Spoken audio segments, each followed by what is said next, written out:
എതിർചേരിയിൽ നിൽക്കുമ്പോഴും എന്നോടൊരു സ്നേഹവാത്സ്യത്തോടെയാണ് എന്നോട് പെരുമാറിയിട്ടുള്ളത്. വളരെ സ്വാതന്ത്ര്യത്തോടെ ചില്ലറ തമാശകളൊക്കെ പറയാൻ പറ്റുന്ന തരത്തിലുള്ള ഒരു ബന്ധമുണ്ടായിരുന്നു.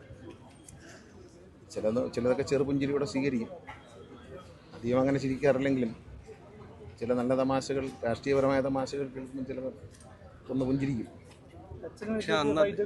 പിന്നീട് കൈകോർത്ത് ഒരുമിച്ച് വന്നു LDF വന്നതിന് ഒരു വ്യക്തിബന്ധം എങ്ങനെയായിരുന്നു? വ്യക്തിബന്ധം വളരെ രസകരമാണ്. കാരണം വെച്ചാൽ അദ്ദേഹത്തിന് പാട്ട് കേൾക്കും വണ്ടിയിലിരിക്കുന്നു. അപ്പോൾ എന്നോട് പറയുമായിരുന്നു പാട്ട് റെക്കോർഡ് ചെയ്ത് കൊടുക്കണമെന്ന് പറയും. പിന്നെ പഴയ പാട്ടുകളാണ്, ഏറ്റവും പഴയ പാട്ടുകളാണ്. ഏറ്റവും പഴയ പാട്ടുകൾ റെക്കോർഡ് ചെയ്ത് അത് മുഖ്യമന്ത്രി ആയിരിക്കുമ്പോൾ പ്രതിപക്ഷ നേതാവായിരിക്കുമ്പോൾ മെമ്മറി സ്റ്റിക്കിലായി കൊടുക്കും. അദ്ദേഹം അത് കാറിലിട്ട് ഡ്രൈവറോട് വെച്ച് കൊടുക്കാൻ പറയും ഗൺമാനം. അവർ അത് കൊടുക്കും.